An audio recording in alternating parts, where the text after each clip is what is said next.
मुझे एक रात जागते देखकर तुम्हें इतनी तकलीफ हुई है। मैंने तो तुम्हें इतने वर्षों में अनगिनत रातें रोकर काटते हुए देखा है। जरा सोचो सुधा, मुझे तुम्हें इस तरह देखकर कितनी तकलीफ हुई होगी। एक बार फिर से सोच लो किशोर, इस उम्र में छोटी सी बच्ची को गोद लेना कहाँ की समझदारी है। मुझे लगता है कि तुम्हें यह विचार त्याग देना चाहिए। कमल ने चाय की प्याली को मेज पर रखते हुए कहा, मैंने यह निर्णय सोच विचार करने के बाद ही लिया है कमल। मैं और सुधा अभी इतने बूढ़े नहीं हुए हैं कि एक बच्चे की परवरिश न कर सकें। मैं अच्छा कमाता हूँ, रिटायरमेंट होने में अभी कुछ वर्ष बाकी है और उसके बाद भी मैं इतना सक्षम रहूँगा कि बच्चे की देखभाल अच्छी तरह से कर सकूँ। किशोर ने उत्तर दिया, मैं रुपए पैसे की बात नहीं कर रहा हूँ। उसके अलावा भी तो 100 बातों को दिमाग में रखकर सोचना पड़ता है। तुम्हारे परिवार वाले और रिश्तेदार तुम्हारे इस निर्णय के खिलाफ हैं। और समाज का क्या, तुमने कभी सोचा है कि लोग क्या कहेंगे? देखो किशोर, मैं केवल सुधा का बड़ा भाई ही नहीं हूँ, बल्कि तुम्हारा बहुत अच्छा दोस्त भी हूँ। इसी नाते तुम्हें समझा रहा हूँ, मेरी बात को समझने का प्रयास करो। कमल ने किशोर पर दबाव बनाते हुए कहा, लोग क्या सोचेंगे, समाज क्या कहेगा, मैंने इसकी परवाह करनी छोड़ दी है। और जहाँ तक परिवार व रिश्तेदारों का प्रश्न है, अगर उन्हें हमारी परवाह होती तो वे आगे बढ़कर इस निर्णय में हमारा साथ देते। इस तरह तुम्हें अपना वकील बनाकर हमारे पास न भेजते। किशोर अब क्रोधित होने लगे थे। तुमसे तो बात करना बेकार है, तुम बात को समझना ही नहीं चाहते हो। कमल ने तब अपनी बहन सुधा की ओर देखा, जो चुपचाप अपने पति किशोर के पीछे हाथ बांधे खड़ी थी। सुधा, कम से कम तुम तो समझदारी से काम लो। इस उम्र में बच्ची को गोद लोगी तो समाज में तरह तरह की बातें होंगी। लोगों के तानों का सामना कर पाओगी तुम? भैया, आप मुझसे यह प्रश्न पूछ रहे हैं कि मैं लोगों के ताने सुन पाऊंगी या नहीं? शादी के 26 साल बाद भी मेरी गोद सुनी है। आपको क्या लगता है कि मैंने समाज के ताने नहीं सुने हैं? जिस तरह आज तक सुनती आई हूँ, आगे भी सुन लूंगी। देखो सुधा, जो हो चुका है उससे बदला नहीं जा सकता। उसे भगवान की मर्जी समझकर स्वीकार करो। भावनाओं में बहकर गलत निर्णय मत लो और किशोर को भी समझाने का प्रयास करो। रही बात बच्चों की, तो क्या मेरे बच्चे मेघा और शुभम तुम्हारे बच्चे नहीं हैं? कमल ने सुधा पर दबाव बनाने की कोशिश की। भैया, आप मेरे एक प्रश्न का उत्तर दीजिए। अगर मेघा और शुभम मेरे बच्चे होते तो क्या भाभी मुझे बाज होने का ताना देती? सुधा ने कमल से प्रश्न किया तो उसकी नजरें शर्म से नीचे झुक गई। अब सुधा ने हाथ जोड़कर आगे कहा, मैं वर्षों से इस सुख से वंचित रही हूँ। भैया, आज 26 सालों के बाद प्रकृति ने मेरी सुनी है। मेरी गोद में मेरी बच्ची आने वाली है। उसे गोद लेना हम दोनों का साझा निर्णय है। मेरी आपसे विनती है कि हमारी खुशी में हमारा साथ दीजिए। खैर, अब तुम दोनों ने निर्णय ले ही लिया है तो फिर मैं कर भी क्या सकता हूँ। आज तुम दोनों किसी की बात नहीं सुन रहे हो, लेकिन याद रखना, अगर भविष्य में तुम्हें अपने इस निर्णय पर पछतावा पड़ा तो इसके जिम्मेदार तुम खुद होगे। इतना कहने के बाद कमल भी बाकी रिश्तेदारों की तरह हथियार डालकर वहां से चले गए। कमल के वहां से जाने के बाद सुधा की हिम्मत जवाब दे गई। वह धम से सोफे पर बैठ गई। वह उसकी आंखों से आंसुओं की धार बह निकली। अपनी पत्नी को कमजोर पड़ते देखकर किशोर भावुक हो उठे। उन्होंने अपने जज्बातों पर काबू पाते हुए सुधा के कंधे को थपथपाकर उसे हिम्मत देने का प्रयास किया। ये लोग क्यों नहीं समझ रहे हैं किशोर? आज इतने सालों बाद समय हम पर मेहरबान हुआ है। हमें हमारी औलाद मिलने जा रही है। ये लोग क्यों हमसे हमारी खुशी छीनने का प्रयास कर रहे हैं? सुधा ने बेवसी से किशोर की ओर देखते हुए कहा। किशोर सुधा की इस पीड़ा से अपरिचित नहीं थे। अच्छे से अच्छे डॉक्टर इलाज और हर जगह सिर झुकाने के बावजूद उसकी गोद नहीं भर पाई थी। वे सालों से उसे भीतर से खोखला होते देख रहे थे, मगर चाहकर भी उसके लिए कभी कुछ कर नहीं सके। ऐसा नहीं है कि पहले कभी उन्होंने बच्चा गोद लेने के बारे में नहीं सोचा। उन्होंने कई बार अपनी अम्मा से दबे शब्दों में इस बात का जिक्र किया था। एक बार हिम्मत जुटाकर अम्मा से इस बारे में सीधे बात करने की कोशिश भी की थी, लेकिन अम्मा ने कई दिनों तक घर में ऐसा कोहराम मचाया कि वे घबराकर पीछे हट गए। उसके बाद उनकी इस बारे में जिक्र करने तक की हिम्मत नहीं हुई। उनकी इस बुज़दिली का खमियाजा उनकी सुधा को आज तक भुगतना पड़ रहा था। सालों से वह सबके ताने सुनती आ रही थी। समाज के लोग तो दूर, अपने खुद के परिवार के लोग उसके निसंतान होने के कारण न जाने कैसे कैसे अंधविश्वास के चलते उसका अपमान कर बैठते थे। परिवार ने तो उन पर दूसरा विवाह करने का दबाव भी बनाया था, लेकिन वे अपनी सुधा से असीम प्रेम करते थे। उन्होंने करारा जवाब देकर सबका मुंह बंद कर दिया था। सुधा आज तक उनकी खातिर कितना कुछ सहन करती आ रही थी। अपना पूरा जीवन निस्वार्थ उन पर न्यौछावर किया था। अब उसके लिए कुछ करने की बारी उनकी थी। जो खुशी वे उसे आज तक नहीं दे पाए थे, वह अब देने जा रहे थे। समय भी जैसे उनके इस निर्णय में उनका साथ दे रहा था। यह संयोग था कि थोड़ी ही तलाश के बाद उन्हें एक ऐसी महिला मिली जो अपनी संतान को गोद देने के लिए एक भले दंपति की तलाश में थी। पति की अकस्मात मृत्यु के बाद उसके सिर पर बूढ़े बीमार सास ससुर व 3 छोटे बच्चों की जिम्मेदारी आ गई थी। ऐसे में उसके लिए गरीबी की मार सहते हुए अपने नवजात बच्ची का लालन पालन कर पाना संभव नहीं था। पहले वह उनके बारे में जानकर थोड़ा हिचक रही थी, लेकिन उनसे मिलने के बाद उसकी सारी शंकाएं दूर हो गई। सुधा से इस बात का जिक्र करने से पहले किशोर ने गोद लेने की प्रक्रिया के बारे में पूरी जानकारी प्राप्त कर ली थी। सुधा के मन में कोई भी उम्मीद की किरण जगाने से पहले वे खुद पूरी तरह आश्वस्त हो जाना चाहते थे। पूरी तसल्ली करने के बाद ही उन्होंने सुधा को यह बात बताकर विमला व उसके नवजात बच्ची से उसका परिचय करवाया। पहले पहल तो सुधा को यकीन ही नहीं हुआ कि उसके जीवन में कुछ ऐसा घटित होने जा रहा है। फिर उसे आशंकाओं ने घेर लिया, पर आखिर में किशोर की बात समझकर जब उसने उस नवजात बच्ची को अपनी गोद में लिया तो उसकी खुशी का कोई ठिकाना नहीं रहा। जल्दी ही बच्ची को गोद लेने की प्रक्रिया शुरू हो गई। धीरे धीरे सुधा के मुरझाए चेहरे पर रौनक लौटने लगी थी। दोनों बच्चों की रजामंदी थी, इसलिए प्रक्रिया में कोई अड़चन तो नहीं थी, लेकिन ऐसे कामों में थोड़ा वक्त तो लगता ही है। प्रक्रिया शुरू होने के बाद सबसे कठिन कार्य था अपने रिश्तेदारों को यह खबर देना। किशोर व सुधा दोनों ने अपने अपने परिजनों को फोन करके सूचित कर दिया। किशोर को जिस बात का अंदेशा था ठीक वैसा ही हुआ। दोनों ओर से विरोध के स्वर उठने शुरू हो गए। पहले से फोन कर करके ही उन्हें रोकने का प्रयत्न कर रहे थे। अपनी कोशिशें नाकामयाब होने के बाद उन्होंने आज सुधा के बड़े भाई व किशोर के परम मित्र कमल बाबू को अपना प्रतिनिधि बनाकर उनके घर भेजा था। नतीजा यह हुआ कि उनके यहाँ आने के बाद सुधा कमजोर पड़ने लगी थी। किशोर ने सुधा को तो समझा बुझाकर सुला दिया था, लेकिन उनकी आंखों से नींद कोसों दूर थी। वे यह जानते थे कि कमल बाबू आखिरी व्यक्ति नहीं थे जो उन्हें रोकने का प्रयास करने के लिए घर आए थे। यह तो तूफान की शुरुआत भर थी। 3 दिन किसी का फोन आए बगैर सुकून से गुजर गए। जिंदगी अपनी सामान्य रफ्तार से चलती रही। सुधा भी अब शांत थी। चौथे दिन किशोर दफ्तर जाने के लिए तैयार हो रहे थे, तभी दरवाजे की घंटी बजी। दरवाजा खोलने पर अपने छोटे भाई सतीश व उसके परिवार को सामने पाकर किशोर यह समझ गए थे कि कमल बाबू की वकालत फेल होने के बाद सतीश ने केस की कमान अपने हाथों में ले ली है। वैसे तो उनके और सुधा के परिजनों की आपस में कभी नहीं बनी। वे सभी पारिवारिक समारोह और उत्सवों में किसी तरह एक दूसरे को बर्दाश्त कर लेते थे, लेकिन आज जब उनके और सुधा के निर्णय के खिलाफ खड़े होने की बारी आई तो वे सब अचानक ही एकता की शक्ति को पहचान गए थे। किशोर नैना चाहते हुए भी मुस्कुराकर सबका स्वागत किया। उन्होंने सुधा का चिंतित चेहरा देखते ही दफ्तर में फोन करके छुट्टी ले ली। वे सतीश की तेज तर्रार पत्नी मीरा के स्वभाव से भली भांति परिचित थे। उन्हें मालूम था कि मीना मौका देखकर बच्ची को गोद लेने वाली बात का बतंकर जरूर बनाएगी। अब देखना यह था कि उसे यह मौका किस वक्त मिलेगा। शाम तक का वक्त तो शांति से गुजर गया।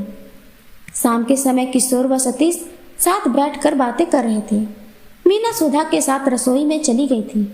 उनके बच्चे पूजा और यश टीवी देखने में मग्न थे। सुधा रसोई से उन चारों के लिए चाय की ट्रे लेकर आई और पीछे पीछे मीना पकौड़े लेकर आ गई। सुधा बच्चों को पकौड़े व केचप देने में व्यस्त थी। तभी किशोर ने देखा कि मीना आंखों से सतीश को कुछ इशारा कर रही थी।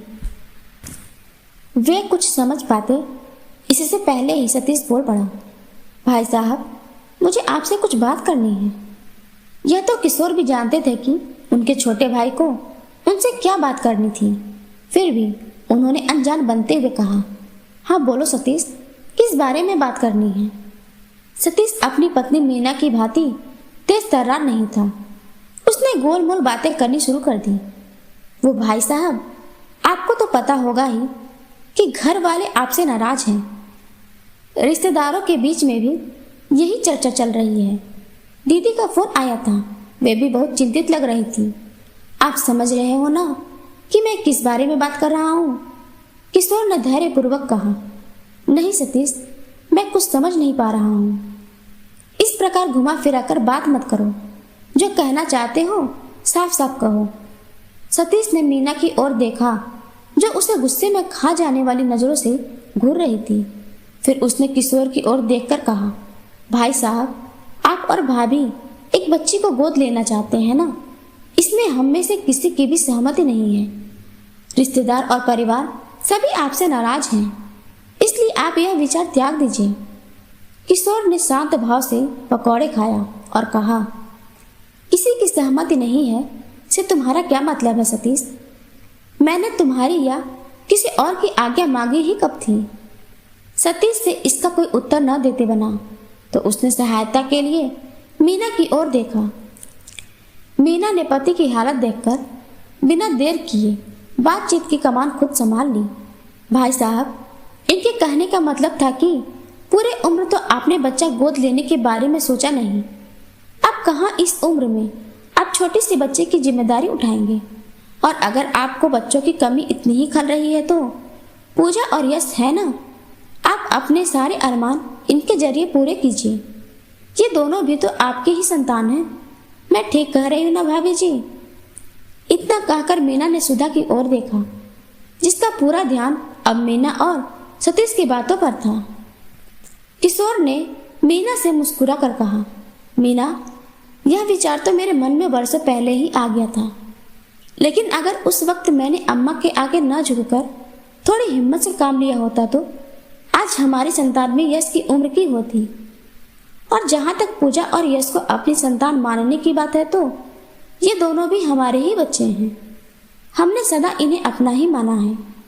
मगर मुझे यह बताओ कि यह बात तुमने उस वक्त क्यों नहीं कही, जब यश के जन्मदिन पर तुम्हारी माता जी ने सुधा को बाज कहकर उसे यश को केक खिलाने से रोक दिया था। इतना सुनते ही मीना के चेहरे पर हवाइयां उड़ने लगी। वह बात को संभालते हुए बोली, भाई साहब, आप तो जानते हैं कि मेरी माँ पढ़ी लिखी नहीं है। वे गांव में रहती है और कई बार बड़े बूढ़े लोग ऐसी तकियानुसी बातों में विश्वास करके कुछ भी बोल देते हैं। मगर मेरा विश्वास कीजिए, मेरे मन में ऐसी कोई बात नहीं है। मैंने पार्टी के बाद माँ से इसी बात को लेकर झगड़ा भी किया था। किशोर ने कहा, चलो ठीक है, मैंने मान लिया कि तुम्हारे मन में ऐसी कोई बात नहीं है, मगर अब इन सब बातों को दोहराने का कोई फायदा नहीं है। हमारी बच्ची को गोद लेने की प्रक्रिया शुरू हो चुकी है। हम दोनों पूजा और यश से बहुत प्यार करते हैं, लेकिन अब हम किसी की खातिर अपना निर्णय नहीं बदलेंगे। सतीश के हाव भाव देखकर किशोर समझ गए थे कि वह हार मान चुका है, मगर मीना अब गुस्से में तिलमिला रही थी। उसने आखिरी बार अपने पति की ओर देखा, जिसने कंधे उचकाकर न में सिर हिला दिया। अपनी दाल न गलते देखकर मीना भड़क उठी। अरे, ऐसे कैसे बुढ़ापे में बच्ची गोद ले लेंगे? अगर बच्चे पालने का इतना ही शौक है तो मेरे पूजा और यश को अपने पास रख लो। जब घर में बच्चे मौजूद हैं तो उनके होते हुए कैसे किसी पराये खून को आप अपना सब कुछ उठाकर दे देंगे? इन सब पर तो पूजा और यश का हक बनता है। किशोर मुस्कुरा उठे। चलो अच्छा हुआ मीना, आखिर तुम्हारे मन की बात तुम्हारी जबान पर तो आई। यह सुनकर मीना झेप गई। उसने सहायता के लिए सतीश की ओर देखा, जो खुद उसे अब अवाक होकर देख रहा था। पूजा और यश भी अपनी माँ को हैरानी से देख रहे थे। मीना ने अपना बचाव करते हुए कहा, भाई साहब, आप मुझे गलत समझ रहे हैं। मेरे कहने का वो मतलब नहीं था। मैं तो बस इस बात की फिक्र कर रही हूँ कि कहीं कोई आपके सीधेपन का फायदा उठाते हुए बच्ची गोद लेने का लालच दिखाकर आपको ठग न ले। आजकल रुपए के लालच में लोग किसी भी हद तक गिर जाते हैं। वो तो मैं देख ही रहा हूँ मीना। मैं अच्छी तरह से समझ रहा हूँ कि तुम्हारी किस बात का क्या मतलब था। इतना कहकर किशोर ने सुधा की ओर देखा। सुधा चुपचाप उनके समीप आकर खड़ी हो गई। फिर किशोर ने सतीश और मीना से कहा, माफ करना, हम दोनों के पास आपको देने के लिए पर्याप्त समय नहीं है। हम अपनी बच्ची को घर लाने की तैयारियों में आजकल बहुत व्यस्त रहते हैं। सतीश, तुम्हें अपनी दुकान संभालनी है और बच्चों की पढ़ाई का भी नुकसान हो रहा होगा, तो आप लोग अधिक समय तक यहाँ रुकेंगे भी नहीं। वापसी का टिकट करा लिया है या मैं बुक करा दूं? सतीश और उसका परिवार अगली सुबह ही अपने घर के लिए रवाना हो गए। जाते जाते मीना उन्हें चेतावनी देना नहीं भूली कि अब बाला दीदी ही उन दोनों से बात करेंगी। सुधा मीना के स्वभाव से तो परिचित थी, मगर उसे उसके इस रूप का तनिक भी अंदाजा नहीं था। अब उसे इस बात का डर सताने लगा कि कहीं उसकी ननद बाला के हस्तक्षेप के बाद किशोर अपना निर्णय बदलने पर मजबूर न हो जाए, क्योंकि बाला दीदी किशोर के जीवन में सबसे अहम स्थान रखती थी। उन्होंने ही किशोर को उच्च शिक्षा प्राप्त करने के लिए प्रेरित किया। उन्हें कानपुर से दिल्ली लाने में भी बाला दीदी का ही योगदान था। किशोर ने आज तक अपनी माँ समान बड़ी बहन की कोई बात नहीं टाली थी। जब सुधा ने अपनी चिंता का कारण किशोर को बताया तो उन्होंने उसे भरोसा दिलाते हुए कहा कि चिंता की कोई बात नहीं है। किशोर सुधा को तसल्ली दे रहे थे, लेकिन उनके मन के भीतर भी तूफान आया हुआ था। दिन रात बाला दीदी के फोन का इंतजार करके चिंता में घुलने से भी क्या लाभ था। किशोर ने सुधा से कहा कि अब जबकि उनकी बच्ची जल्दी ही घर आने वाली है तो उन्हें उसके लिए थोड़ी खरीदारी शुरू कर देनी चाहिए। किशोर का प्रयोग सफल साबित हुआ। बच्ची के लिए कपड़े, खिलौने व उसकी जरूरतों के अन्य सामान की सूची बनाते बनाते ही सुधा का ध्यान बाला दीदी की ओर से हट गया। जब एक सप्ताह शांतिपूर्वक बीत गया तो किशोर को लगा कि शायद बाला दीदी चुप रहकर उन्हें अपना समर्थन दे रही हैं। लेकिन व्यक्ति अपनी मर्जी से कोई बड़ा कार्य करने चले और उसमें व्यवधान न आए, ऐसा असंभव है। एक शाम जब वे दोनों खरीदारी करके घर लौटे तो किशोर के मोबाइल की घंटी बजने लगी। स्क्रीन पर बाला दीदी का नाम देखते ही किशोर समझ गए कि दीदी की चुप्पी उनका समर्थन नहीं था। असल में वह तूफान के पहले की खामोशी थी। उन्होंने सुधा की ओर देखा, जो डरते डरते उन्हें फोन उठाने के लिए कह रही थी। फोन उठाते ही दीदी ने नमस्ते के उत्तर में पूछ डाला कि उसे परिवार के सम्मान और प्रतिष्ठा की तनिक भी परवाह है या नहीं। किशोर बहुत संभल कर उत्तर देने का प्रयास कर रहे थे, क्योंकि उन्हें डर था कि कहीं दीदी उनके जवाब को अपना अपमान समझकर उनसे नाराज न हो जाए। उन्हें पता था कि बाला दीदी किसी को आसानी से क्षमा करने वालों में से नहीं है, फिर चाहे वह उनका प्रिय बेटा ही क्यों ना हो। दीदी किशोर को अपना निर्णय बदलने के लिए कहती रही और वे दीदी को समझा बुझाकर उन्हें स्थिति को अपने दृष्टिकोण से देखने की प्रार्थना करते रहे। आखिरकार दीदी ने कह ही दिया, तुम्हें पता भी है कि उस बच्ची के माता पिता कौन है, उसका धर्म क्या है, वह किस जाति किस खानदान की है। किसी आरे गहरे के बच्चे को घर लाकर क्यों अपने खानदान का नाम डुबाने पर तुले हो। क्या तुम्हें अपने पिता और परिवार के नाम व मान सम्मान की तनिक भी चिंता नहीं है। किशोर को उनकी बात सुनकर झटका लगा। अब बाला दीदी भी अम्मा की भाषा बोलने लगी थी। यह सोचकर उन्होंने बाला दीदी को वही उत्तर दिया जो कभी वे अम्मा को देना चाहते थे, मगर दे नहीं पाए थे। उन्होंने कहा, हाँ दीदी, मैं जानता हूँ कि उसके माँ बाप कौन हैं और वह किस खानदान की है। उसके परिवार वाले बहुत ही शरीफ और खुददार लोग हैं। उसकी माँ अपनी मजबूरियों के चलते उसे हमें गोद दे रही है। रही बात जाति और धर्म की, तो इन सब बातों में क्या रखा है?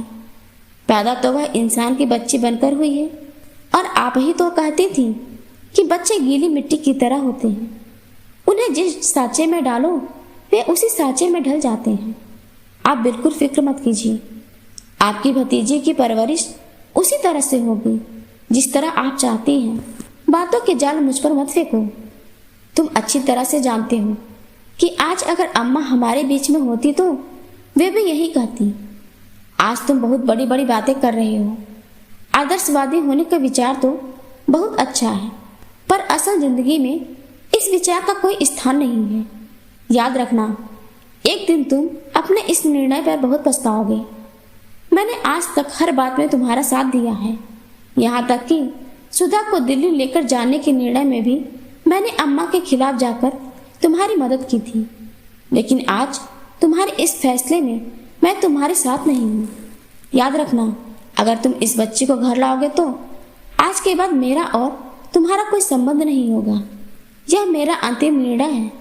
इतना कहकर बाला दीदी खामोश हो गई, लेकिन उन्होंने फोन का रिसीवर नहीं रखा था। किशोर की आंखें नम हो गईं।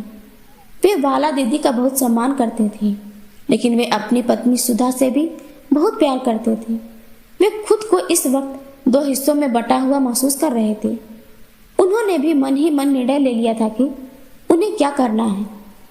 वे अपनी सुधा के साथ अब और अन्याय नहीं कर सकते थे।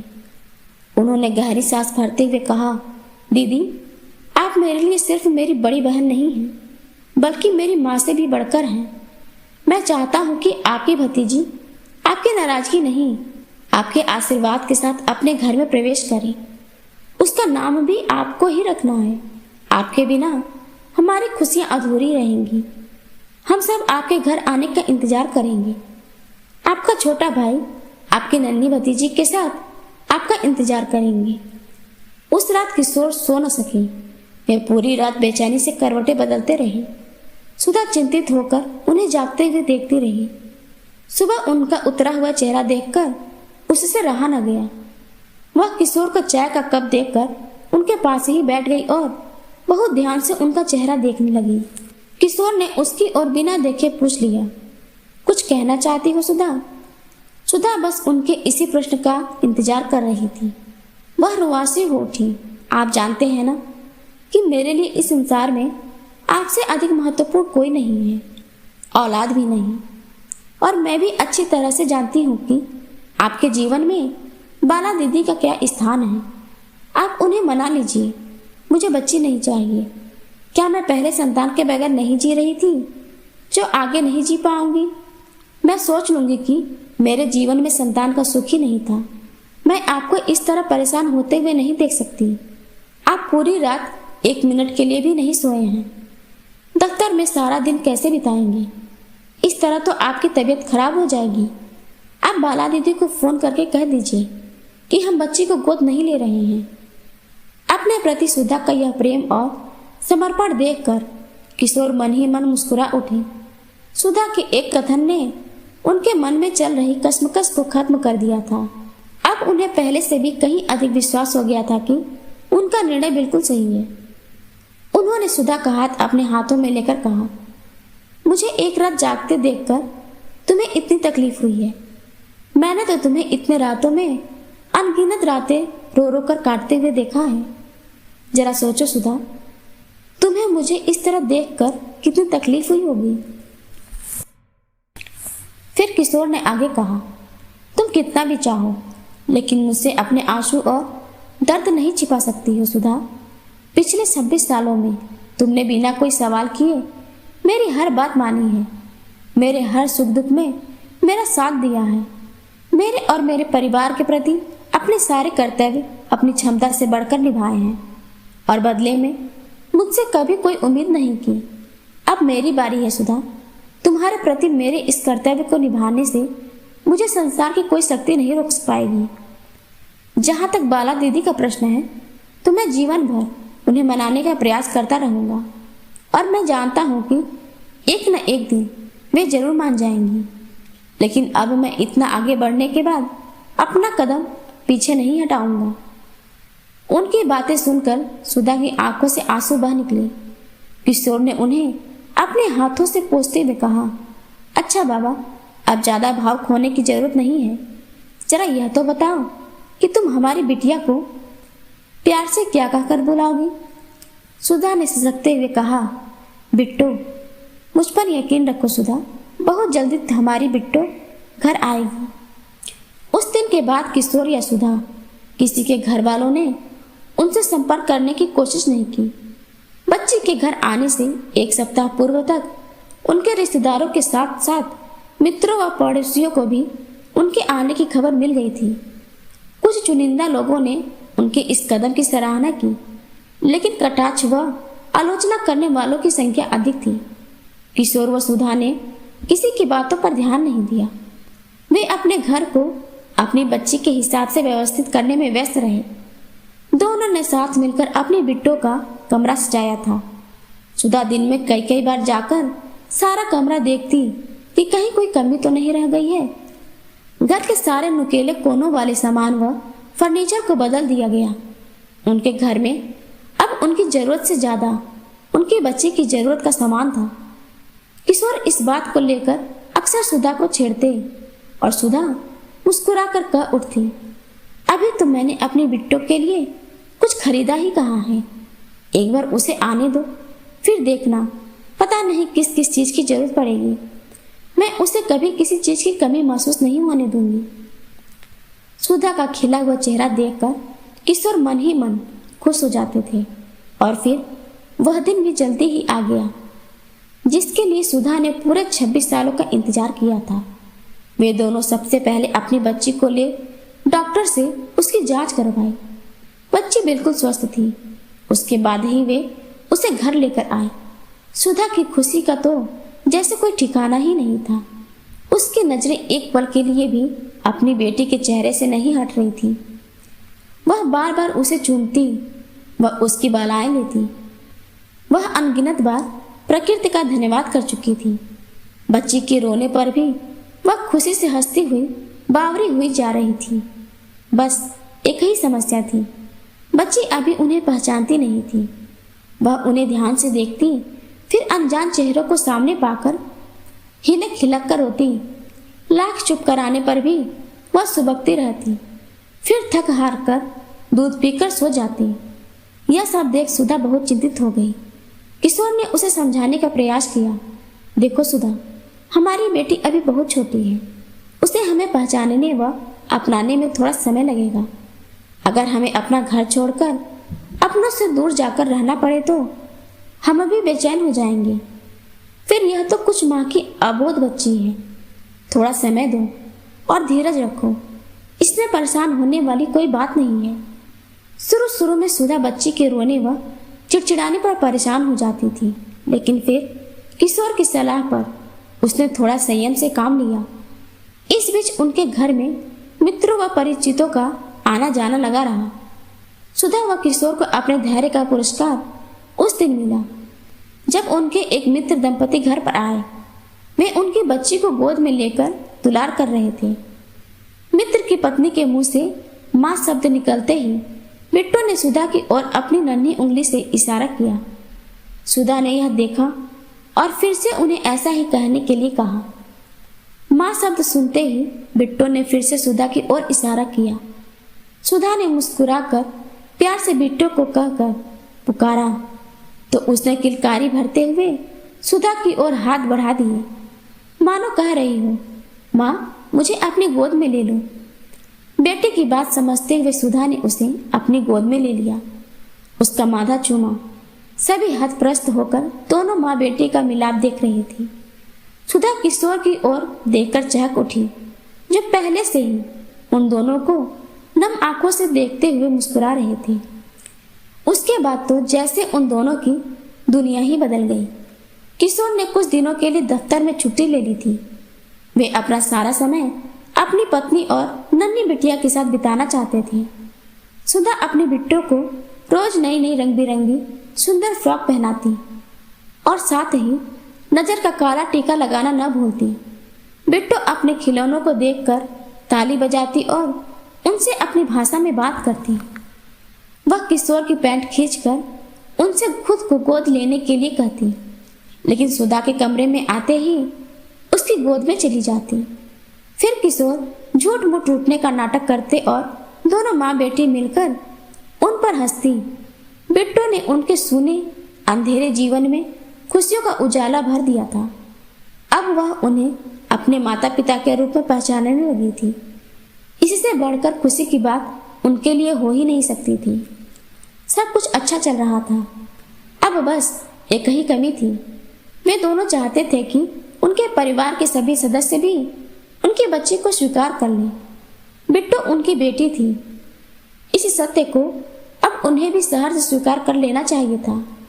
किशोर ने कई बार बाला दीदी को फोन किया था, लेकिन उन्होंने नंबर देखकर फोन नहीं उठाया।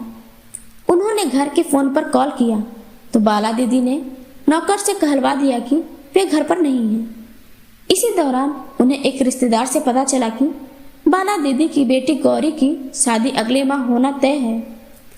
उन्हें छोड़कर बाकी सभी को निमंत्रण भेजा गया। किशोर का यह सब सुनकर धक्का लगा।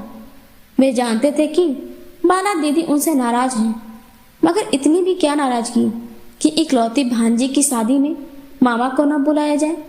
सुधा ने मायूस होकर कहा कि अब उन्हें स्वीकार कर लेना चाहिए कि परिवार ने उनसे सारे नाते तोड़ दिए हैं। किशोर ने दृढ़ विश्वास के साथ कहा, कोई कुछ भी कह ले, मगर मैं जानता हूँ कि मेरी दीदी मुझे न्योता देने जरूर आएगी। वे भले ही मुझसे कितनी भी नाराज क्यों ना हो, मगर मेरे साथ ऐसा नहीं कर सकती। और अगर उन्होंने मुझे नहीं भी बुलाया तो क्या हुआ? मैं उनका छोटा भाई हूँ और गौरी का मामा हूँ। वे मुझे बुलाएं या ना, मैं अपना कर्तव्य पूरा करने के लिए वहाँ जरूर जाऊँगा। सुधा भली भांति जानती थी कि किशोर का मन बहुत व्याकुल है, लेकिन वह उनकी पीड़ा बांटने के अलावा और कर भी क्या सकती थी। सो वही करती रही। सुधा के लगातार समझाने पर किशोर अपना पूरा ध्यान अपने काम व बेटी में लगाने की कोशिश करते रहे। जैसे जैसे गौरी की शादी की तारीख निकट आई, किशोर की उम्मीद की डोर भी कमजोर होती चली गई। शादी से 8 दिन पहले उन्होंने सुधा के सामने यह स्वीकार भी कर लिया कि वे हार गए हैं और मानते हैं कि अब दीदी उन्हें अपने जीवन व हृदय से पूरी तरह निकाल चुकी हैं। अपने पति को इस तरह टूटता देखकर सुधा का हृदय भी तड़प उठा। वह उनके आंसू पोंछने ही वाली थी कि तभी उससे पहले बिट्टू ने हाथ बढ़ाकर किशोर के आंसू पोंछ दिए। वह उनकी गोद में जाकर उन्हें प्यार करने लगी। अपनी मासूम बच्ची का प्रेम देखकर किशोर ने उसे कसकर अपने सीने से लगा लिया। अगली शाम सुधा ने उनसे पार्क में चलने का आग्रह किया। पहले तो वे मना करने लगे, पर जब बिट्टू ने उनका हाथ पकड़कर दरवाजे की ओर इशारा किया तो वे जाने के लिए मान गए। दोनों ने थोड़ी देर बिट्टू को पार्क में घुमाया, फिर बेंच पर जाकर बैठ गए। बिट्टू अब सोसाइटी के बच्चों को भी अच्छी तरह से पहचानने लगी थी। बच्चे उसे उसके नाम से पुकारते और उसे दिखा दिखाकर गेंद को हवा में उछालते। बिट्टू गेंद को देखकर जोर जोर से ताली बजाती, वह किलकारी भरती। बिट्टू को इस प्रकार चहकता देखकर किशोर भी खुश हो रहे थे और उन दोनों को खुश देखकर सुधा खुश थी। किशोर का ध्यान बिट्टू से तब हटा जब उनके कानों में एक परिचित स्वर पड़ा, मामा जी। उन्होंने पलट कर देखा तो वहां गौरी खड़ी थी। किशोर ने चौंक कर कहा, गौरी तुम यहाँ? और इधर उधर देखने लगे। मामा जी आप माँ को ढूंढ रहे हैं ना? किशोर के कोई उत्तर न देने पर गौरी ने सुधा की ओर देखकर कहा, मामी जी यह मेरी छोटी बहन है ना, लाइए इसे मेरी गोद में दीजिए। गौरी ने बिट्टू को गोद में लेकर प्यार किया और फिर किशोर की ओर देखा, जो अभी भी उसे अचंभित होकर देख रहे थे। कितनी अजीब बात है ना मामा जी, हम सभी आदर्शवाद की बड़ी बड़ी बातें तो करते हैं, लेकिन यदि हमारा कोई अपना उन बातों पर अमल करता है तो हम ही सबसे पहले उसके खिलाफ खड़े होकर उसका विरोध करते हैं। हमारा झूठा अहंकार हमें उनका साथ देने की या सही और गलत में फर्क करके फैसला करने की इजाजत नहीं देता। समाज के इनको खोखले कायदे कानूनों को मानने के चक्कर में हम खुद को अपनों से दूर कर बैठते हैं। माँ ने भी यही गलती की है। सबकी बातों में आकर उन्होंने आपसे रिश्ता तोड़ने की बात कह दी। यहाँ तक कि आपको मेरी शादी में आने का निमंत्रण भी नहीं दिया। यहाँ आप परेशान हैं और वहाँ वे खुद कब से आपसे मिलने और बात करने के लिए तड़प रही हैं, लेकिन अपने मन में पनपे कसमकस के चलते वे ऐसा नहीं कर पा रही हैं। कल रात जब मैंने उन्हें आपके लिए छिप छिप कर रोते देखा तो मुझसे रहा नहीं गया। मैंने उन्हें गाड़ी में बिठाया और सीधे यहाँ ले आई। अब उन्हें यह डर सता रहा है कि पता नहीं आप उन्हें माफ करेंगे या नहीं, उनसे बात भी करेंगे या नहीं। क्या दीदी यहाँ आई हैं? किशोर ने चौंक कर पूछा। फिर गौरी के उत्तर की प्रतीक्षा किए बिना सुधा की ओर देखकर कहा, देखा सुधा, मैंने तुमसे पहले ही कहा था ना कि दीदी मुझसे अधिक देर तक नाराज नहीं रह सकती, वे जरूर आएंगी। फिर सुधा की बात सुने बिना पार्क से बाहर की ओर जाते हुए कहने लगे, मैं अभी अपनी दीदी को घर लेकर आता हूँ। अरे मामा जी, आप कहाँ भागे जा रहे हैं? बिट्टू को तो साथ लेते जाइए। माँ आपसे पहले अपनी भतीजी से मिलना चाहती हैं।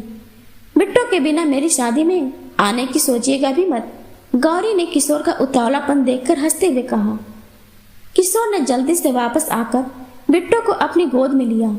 वह उसका माथा चूमकर आंखों में चमक लिए सुधा की ओर देखकर कहा, देखा सुधा, बिट्टू को घर लाने का मेरा निर्णय बिल्कुल सही था।